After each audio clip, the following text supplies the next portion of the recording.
Hello everyone, today's video is going to be something just a little bit special as I introduce you to Mr Gumnuts. He is my long-suffering husband, a crochet widower whose name is Marc.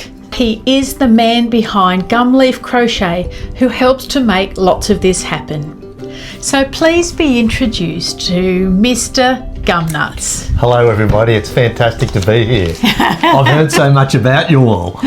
In fact, I live with you all the time. And aren't we a wonderful bunch to live with, Marc? Absolutely. Fabulous community. I know, right? Very much so. Now, Marc, I just want to ask you a few questions as we go along because there's been a few pointers that have developed over the time.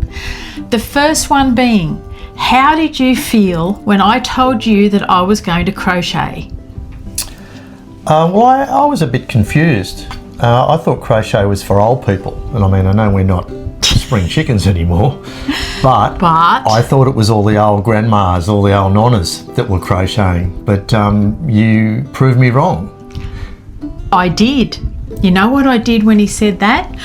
I got my phone, I opened up Instagram and I found him, all the young people crocheting, all the young girls who were so good looking. All the hotties. All hotties, he says. He goes, oh my God, they're hotties. That's great. So he very rapidly realised that crochet wasn't just for old ladies, which I am anyway. Yeah. But back then, I suppose that was 10 years ago, I was 50. But he realised that crochet nowadays is for all ages. It is. I was very shocked to see a lot of the young ones and some of the guys in there too. Yes, I was some guys. I was surprised at the cross section of the community. All the young girls. There was one young lady over in Dubai in the armed services in America. Elizabeth. A young lady, and so many young ladies that I didn't realise there was that many that took it up. And now you see it everywhere. You see people crocheting down at the beach. When I'm down there, there was a young lady down there crocheting, and I'm thinking, my gosh, it's everywhere. So you were really underprepared for what was coming. Well, my eyes were opened. Well, I was underprepared for a lot of the crochet journey, I have to say, and I think you're probably going to touch on a little bit of that. We sure are. Okay. The next shock was my yarn store. Okay, so as I started off buying yarn on sale, you know, it was just a few bags full. He wouldn't have noticed any difference. But then when I started doing my orders from Love Crafts and Wool Warehouse, and you know, you get them on sale and you also got free shipping back then if you spent over a certain amount. So each time I made an order, I spent over the certain amount. And then things started building up a bit. What did you think about that, Marc? The big yarn haul, the big yarn store. Well, I didn't my realise. Very own shop. So you're paying freight? You're paying freight now, are you? No. You're not paying freight? What do you mean? Well, I just thought... Oh, no, we are paying freight because no longer do you get free shipping. However, the yarn is still cheaper than what we get here at Spotlight when you buy it on sale overseas with the shipping added on. Well, I thought it was excessive. And I thought it was a little bit over the top. Then I thought it was a disease. I didn't know whether to... He thought I was going crazy. I didn't know whether to call an ambulance or do my own channel asking for help. Oh. But then I saw a lot of the ladies that really do. I don't know whether you need a psychiatrist or an ambulance, but there is some people got some seriously voluminous kit. And this is pretty mild. This is mild compared to so I feel better. I feel better. The ones that I showed you that have the full walls of the bedrooms and a whole bedroom plus another little storage area off the side. One of my friends in England has a stash at home, but she also has a storage unit away from her house that has yarn in it. Does her husband know that? I don't know. You'll have to ask her. She's recently just done a big de-stash because I think it got the better of her. But anyway, so the addiction to yarn and buying yarn and storing yarn for convenience sake, really, For me it was, because I can't drive, I can't rush out and buy yarn when I get a great idea and think I'm going to make this or that. I needed to have it here on hand. So that was something else Marc had to get used to, didn't you? Yeah, and I'd rather that than be sent out somewhere to buy it, because that's way too much pressure. That's way too much pressure. He dare not ask me how much I'd spend, because you know what? At that stage in our lives, Mr. Here had a boat. I did too, but I sold the boat. And every time he'd say something about me buying yarn, I'd say, how much is your boat? Yeah. So he didn't really have much of a comeback, did he? No, look, it's pretty modest, to be fair, and you pay your way. I pay my way now. You're self-funded. I'm a self-funded crochet addicted person. How good is that? Yeah. Never did I realise that was going to happen. What a bonus. It actually makes me feel a lot better that in our retirement situation that I am now self-funding. I think I still owe our joint account a bit of money, which I'll pay back in time. I'm quite happy to do that. And I know it's just silly. But it's not an issue. I know, and it's not an issue, and people would think it's silly, but when you can't work anymore, it is a really nice feeling to be able to achieve some money for yourself. Yeah. As small as it may be, it's an achievement. So that's what that's about. And if I say, I pay back our bank account because I borrowed Watson, however much for something crochet related, lots of people would think, oh, that's a little bit pedantic. But you know what? To me, it means a lot. It's another one of those really small things that in a life with chronic illness means a lot. Well, it makes you feel like you're doing a little bit of the lifting to pay back your decadent lifestyle of crochet. Decadent, he says. Well, that depends on your own point of view, doesn't it? No, it's not. It's not. It's a terrific thing. It's really, really good. I'm glad you do it. Yeah, me too. A few years ago, I did a big charity drive. I made up lots of blankets. I put the word out everywhere, and I had so many granny squares sent to me that I crocheted up to make blankets for charity. Now, I wanted to give those to the Burren Buttocks hay runners, and they said that was a great idea, but after a while they ghosted me. So I had to come up with another place to donate them, which ended up being the Women's Refuge. So Marc got to see at that stage the absolute generosity of crochet and knitting, yarn loving people. How many hundreds of granny squares did I get? I got donations of yarn to help me with the joining. I got donations in money to help me purchase the yarn for the joining. The outpouring of love and help was incredible. So that was kind of your real first foray into seeing how lovely our community is. And also how globally accepted it is, and it's a thing that doesn't change across the world. People from overseas were sending squares. They were coming in from England, some from America, I think. They did too, yeah. Some from, up into the Arctic region, and it was fantastic seeing them all arrive. They all arrived the same size within spec. Yeah. And then they made up a whole bunch. We had a whole heap of blankets in the room here, all piled up as they were finished. Yeah. And the response from the Women's Refuge too. The ladies down there that ran it were really touched, and a lot of these women and the kids that go to the refuge, they've got to up and go at very short notice. With nothing. And these little blankets that the team had all done, they then became something for those kids to have as a comfort. So it was great. It was terrific to see, and that then sort of opened my eyes to the global phenomenon that is crochet. I've only been on YouTube for the past 18 months, but prior to that I spent probably 7 years on Instagram all the time, every day. And for me, I think I've mentioned this before, not only was it something to do, but it was a way to have friendships because, again, when you're not so well and you can't get out so much, you don't have many friends, and a lot of people do not understand the situation that you're in, and it just doesn't work. So I chose to be home, and I chose loneliness, if that's a thing. But I never felt lonely because I always had friends on Instagram. And there was always someone on there that I could talk to. And lots of people on there experienced the same thing. So Marc, how did you feel about the amount of time I was spending on Instagram and the way that I would be talking about the girls or the guys like they were actual friends in real life? It's a loaded question, isn't it? What do you mean? Well...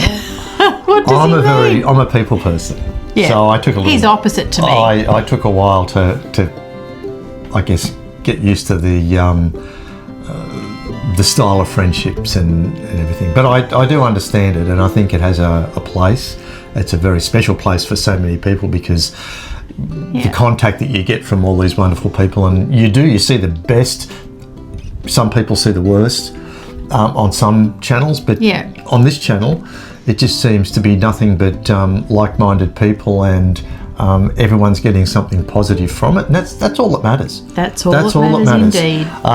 You know, I need to catch up with my mates and my friends and everything in an outdoors environment with what I do, and Jill does it here with the crochet community, and her universe of probably outgoingness is fairly small, but it's massive when she, you know, engages with you guys. It's you know, hey, whatever floats your boat, whatever works, that's the main thing. Yeah.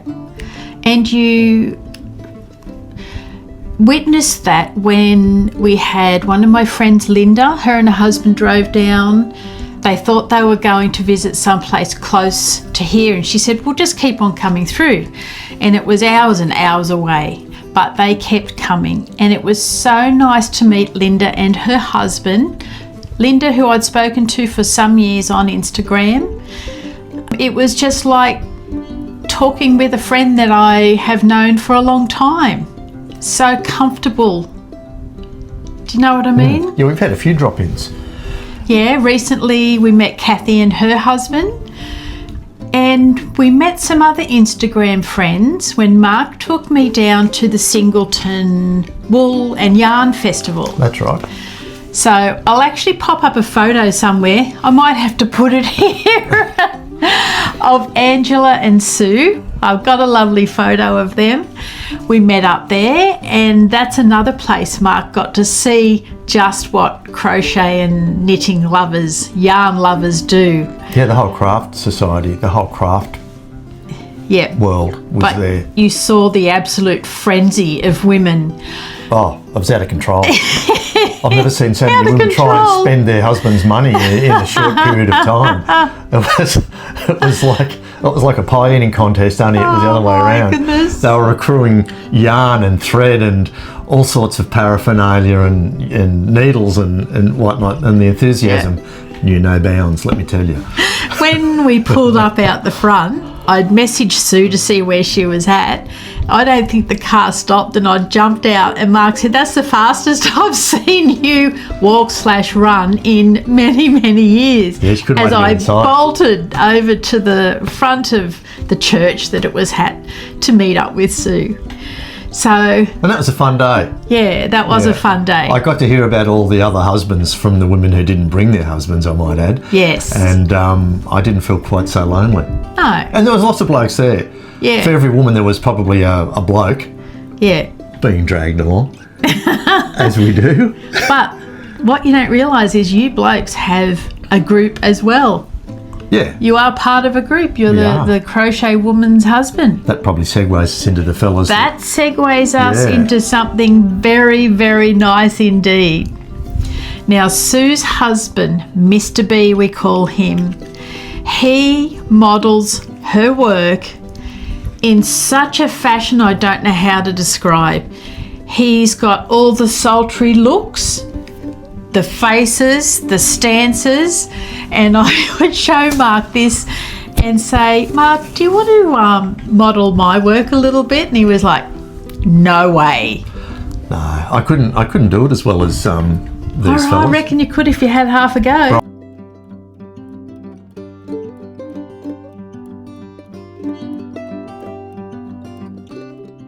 Sean. Oh, wait. Sean the sheep. He's a machine. Don't bring Sean in yet. This is all about Mr. B and his amazing modelling skills. And we love to see him. We really do. Who's bumping that? Me. That was me. Marc, behave. Sorry. Behave, please. I'm fiddling. This is professional. It's very professional. No fiddling. Brian, I just want to let you know that we love what you do so much. What would Sue's work be without you? Honestly, without those sultry poses that any professional model would be proud of. We love it and thank you. Keep up the great work. Also, you'll find Sue and Brian on Instagram at My Hook and Sticks, and I'll pop it down in the description box as well. Now, there's another Instagram account that has actually taken things to the next level. Now, Sean has very special talents. He not only models Sarah's work, but he dances and he pulls out all the tricks. He's a weapon. Oh my goodness.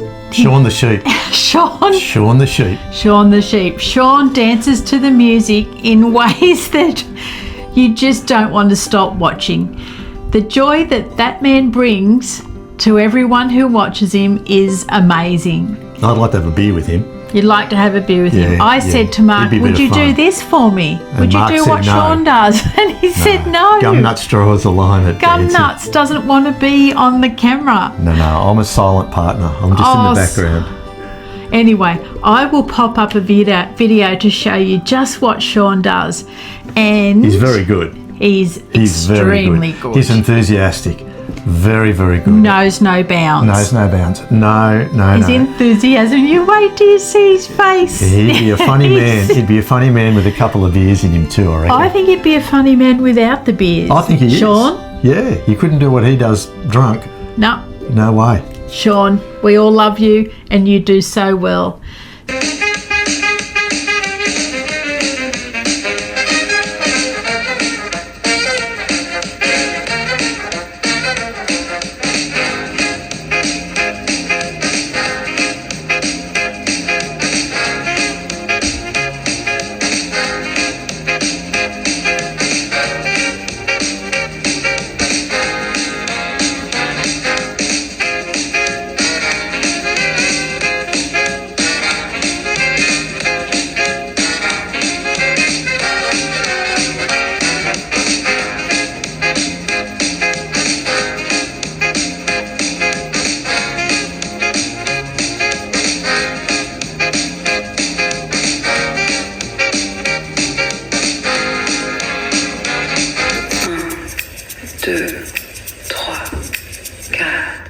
Je veux bien me taire et lui plaire, et c'est tout.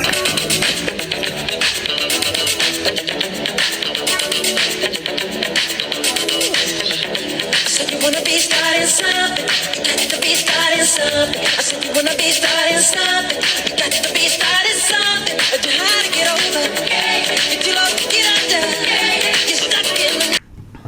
Now, Marco, what did you think about my transition from Instagram to YouTube? Ooh. It kind of just happened naturally. It kind of just slipped under the radar and just happened. You hear it everywhere. There's a lot of work involved, and it's no different with the crochet. It's probably a bit easier because you work within a bit of a controlled environment, but I've got a lot of respect for all the work that the people do on YouTube channels to document what they do, how they do it, and make it entertaining. It's not easy. Jill works so long, and she's always Always. It's all she does is I've got to get another I'm an all or nothing. Yeah, she's it's all or nothing. If I'm going to do something, I'll do it properly. Yeah. When she draws a bead on something, that's it until she knows everything about it and how it works. And YouTube was no different. It's been a journey. You've learned a hell of a lot. Gosh, you've learned so much. It's been such a good journey. Yeah. It's been really good. Nothing negative. No, there's been no negative at all. It's all been positive. The only negative is the effing and blinding that she does when things don't quite... I don't eff and blind. When things don't quite He's work. embellishing the truth. For effect. I don't eff and blind. It can be quite frustrating. To bring all this content can be quite frustrating, but, you know, the pattern's down and she's getting a lot better at it, more capable. I often say to her, why don't you get a laptop and edit on a laptop? But she does it all on the phone. I think that's even more admirable that you do it on an iPhone. But I kind of have to, because I need to lay down for the second half of the day. Yeah. You know, I'm dictated to by other forces. Yeah, you work with what you've got and it works, makes it work. And when she gets cranky, I just wear the brunt of it. It's just what guys do. When do I get... Oh, I get cranky when I'm trying to concentrate editing. That's when I get cranky. When I've got the headphones on so I can hear properly what I'm saying when I'm editing, and if Marc's talking to me at the same time or puts TV on loud, and I can't do two noises at once. No. That's all. That's what happens. Work around it. But no, I am loving my life here, silly. I didn't realise how big a difference it was from being just an Instagram passenger. Huge difference. To a YouTube content creator. It's a lot. It's a lot. Yeah. But you are rewarded for all that work, because I read out comments and messages. You know, people send me on email to Marc, and he is as amazed as I am. Yeah, just how much everyone gets out of hearing other people's stories and just the banter between you all. And Gillian gets as much out of the comments and your feedback to her, whether it's a private thing or a personal thing, or whether it's a crochet topic. There's just a lot of community, and it's a fabulous culture amongst you all. You know, you're all birds of a feather, and blokes of a feather. True. Yep. And I think the good that comes from it is really, really positive. I know Gillian gets a lot out of it. You know, you all buoy her up very much so day to day, and I'm assuming from all the comments that I hear that you get as much out of what Gillian does, and the feedback that we get with the tutorials. And I don't see half of what goes on. I'm off doing other stuff, and in the background she's ticking over, and then I hear the result of her work from the feedback from you guys. So that's where I get filled in on what she's actually been doing, because I don't know half of what goes on. And just how much has my level of happiness elevated since I started doing this? Oh yeah, absolutely. Yeah, there's nothing worse than a woman with an idle mind. That's the devil's playground. I thought I was happy on Instagram, but on here it's a whole new level. What did you just say then? A woman's mind is the devil's playground. If it's got nothing to do. That's right. That's absolutely right. That's right. Need to have something to do. Need to have purpose and a focus. If your wife is getting a bit bored, tell her to get into crochet. You'll be a much happier person. Oh. In a good way. In a good way. Okay. Mr Gumnuts won't model or dance for me or anything in front of the camera, and that is a-okay, because he does quite a lot behind the camera, things that you won't see and you wouldn't know. Not only does he paint my wall and help me redecorate my room. Looks good too. It does look good, I love it. He picks up the camera when we do outside shoots, so when I'm shooting a blanket. He's got the filming of my blanket soiree down the stairs down pat, and he'll take photos also when I can't do it for myself. There are some instances when trying to use the tripod and camera is just way too difficult. So Mr Gumnuts does that for us, and we thank you very much. But there's something else really important that he does. He came up with a way to help me wind my hand-dyed yarn. Now, if I had to twist the yarn as well as dye the yarn, there is no way I would be able to do this. Twisting the yarn on my own, you know, people do it like this, is far too painful for my nerve pain. Okay, so Mr Gumnuts, with all his cleverness, came up with this. He's bent a big steel rod, attaches it to his drill, and twisting your yarn is a two-person affair. So what we do, I straighten the yarn skeins out, pop it on like that, and 1, 2, 3, 4, 5, 6, 7, 8, 9. 9. Fold that like so. Twist one end into the other. And there we have it. Your hand-dyed yarn is twisted into a lovely skein. So without Mr Gumnuts, that just would not happen. And then he so happily takes your parcels to the post office. I'm not quite sure what it is, but every time you see a clothes basket full of yarn parcels, he says, do I need to go to the post office again? Some days you'll say, I'll go now. And I go, no, wait till tomorrow, I'll have some more. We'll kill two birds with one stone. He's so eager to run off and have these heading your way as soon as possible. I get to go for a surf first. Oh, is that the trick? That's the trick. Time management. Time management. Whatever the reason is, it's really nice, and we thank you a lot, Marc, for doing that for us, because again, it's another thing that I wouldn't be able to do. This was a huge thing. You're getting into the dyeing of the yarn. Yeah. That takes so much time. Yeah. Unbelievable. And she's a perfectionist. So I don't know how many times she'll redo one just to touch it up a little bit for someone that has put in an order or wants something specific, or she's not happy with it. It gets done until it's perfect. Yeah. And or as good as I can get it. But every one of them is different. There's not two the same. No. There might be a theme, there might be a bit of a pattern, there might...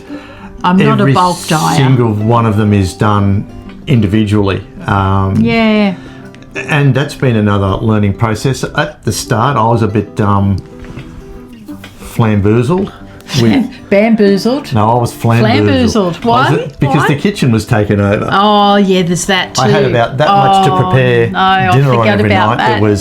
There was Bain Marie's all down the kitchen island. And then I take over the dining table because I hang the skeins over there.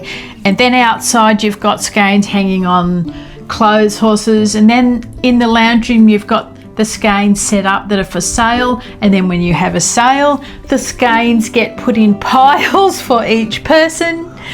It's a whole process. And it goes on and on and on. It is a really big process. But it's really nice to have seen. Yeah. It's such a unique thing, and everybody that appreciates crochet really values having one of Jill's, hand-dyed yarns, which is done with love. Yep. The occasional expletive. There was an expletive once. Was there? Yeah. I wonder what I did wrong. I don't know, but I just went back down to the garage. Leave me to it. That's it. So, again, not only is dyeing yarn just dyeing yarn, it's the people behind it. It's talking to you all as you purchase the yarn, feeling your happiness and excitement. Sometimes some of you get me to match up skein colours with each other. That's fun to do and fun to see how happy you are. So, like so many things in life, it's not always the activity only, it's the response you get from the person doing it. Isn't it, Marc? Yeah, Would absolutely. you say that's what's happened here in the Crochet and Yarny life of Gumleaf Crochet? Yeah, my word. Yeah. Yeah. but I'm really happy to have introduced to all my ladies and gents Mr Gumnuts, that he named himself. Well, she was Gumleaf, so I had to be Gumnuts. It's been great being here. Thank you very much for having me. I'm in the background. Just because he's not on the front line, just know that he's in the background doing his thing. Absolutely. And thank you so much for having me. It's been really nice to be part of your community. And yeah, it is. Meeting all the guys and girls that are out there. It's been an absolute honour. Thank you very much for having me. Thanks for being here, Marco, with a C. Marc with a C. Take lots of care, everyone, and happy crocheting. Bye for now. Bye-bye, everyone. Bye. Marc with a C.